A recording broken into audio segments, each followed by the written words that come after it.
Hello, this is Smarter Prepping of Uncle Mark, and I'm Uncle Mark. Today is Wednesday, the 31st of January. I already flipped the calendar over. I'll flip it over a day early. Okay? It's Wednesday, the 31st of January, 2024. Okay. I'm a silly guy. It's about 10:20 p.m., 10:18. All right. I just wanted to give an update. I feel better when I post a video pretty much every day. Makes me feel better. And I'm giving an update on my jars.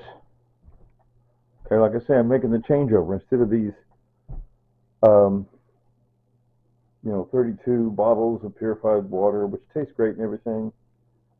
So I got one open here. Yeah, good stuff. But I feel like, well, I don't know. I don't know, $5 for that. You know what it is for this? This box is full of already filtered water from the supermarket. In this box, half-gallon mason jars that I sanitized, and then filled with water from the filtration machine off in the supermarket. So that's 8 gallons. I see each one of these cases is about 4 gallons. It says it's 4.25 gallons, and so then that's 4 gallons. You know that cost me $1.03, not $5, but $1.03 for the water that's in that. Same with this one here, right? See, so those two are already filled with filtered water. And this box is full of jars that have been sanitized. Put new lids back on. And these 3 jars have been sanitized too. And then these have been sanitized too. Yeah, see? So I got 19 jars, all sanitized. And I got 8 in the oven. 8 that was in here are in the oven right now, about to turn the oven off in a little bit. And I got 8 more here to sanitize tomorrow. So that's where I'm at. Sanitizing jars, put fresh lids on. I got lots of new flats. Some of my old flats had been rusted, corroded, so I bought a bunch of new flats in case any come across any old ones, I'll just pitch them. So we're making the changeover.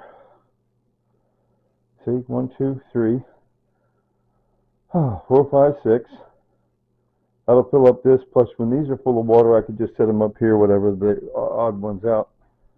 And it'll be great. And then I'll have to buy me some more jars.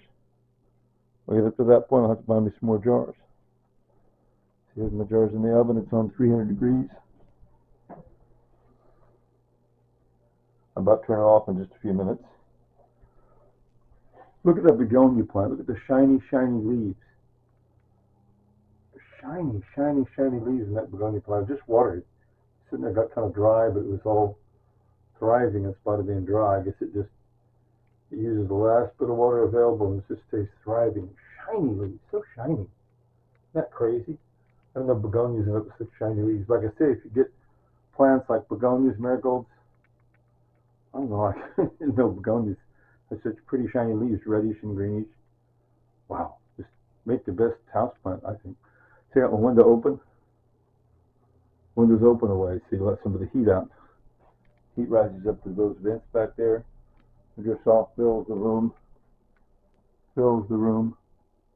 with hot air. I'll let it drift off over there. I'll shut the oven off and then wait a few more minutes and close that window. Anyway,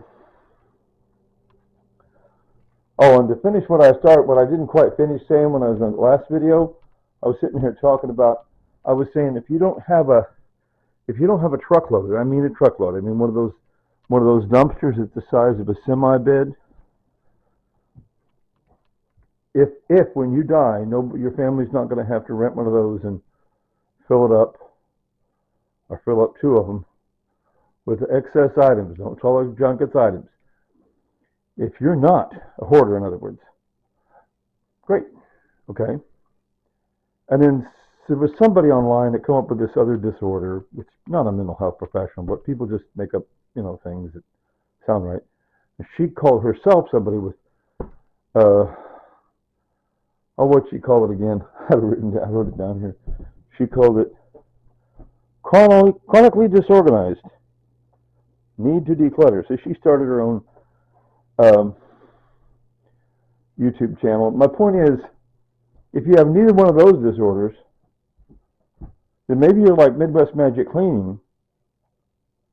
Like he says over and over, he says, I'm autistic, I have autism, autistic, I have autism. He says it all the time. I'm thinking, do I have autism?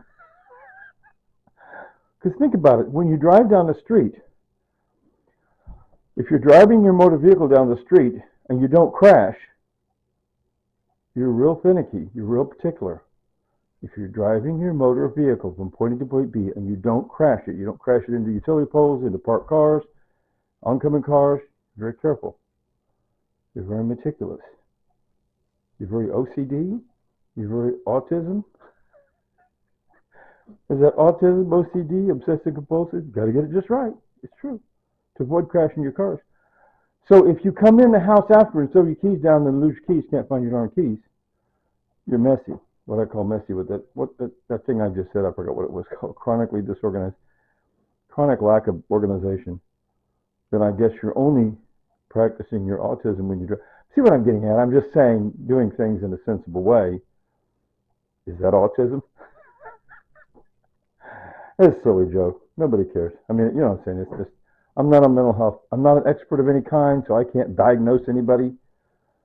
Can't diagnose myself, right? So I don't really know. It's kind of irrelevant.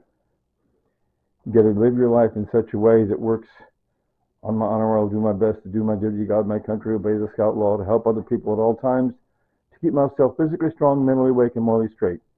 Keep myself physically strong, mentally awake, and morally straight so that I can help other people at all times. So I got to help myself, and maybe I can help other people as the need arises. And you got to stay organized to do that. You can't be sloppy or messy, or if everything's a complete mess, then you don't know what you're doing at all. All right. So, are you ready? 3, 2, 1. Later, Tater.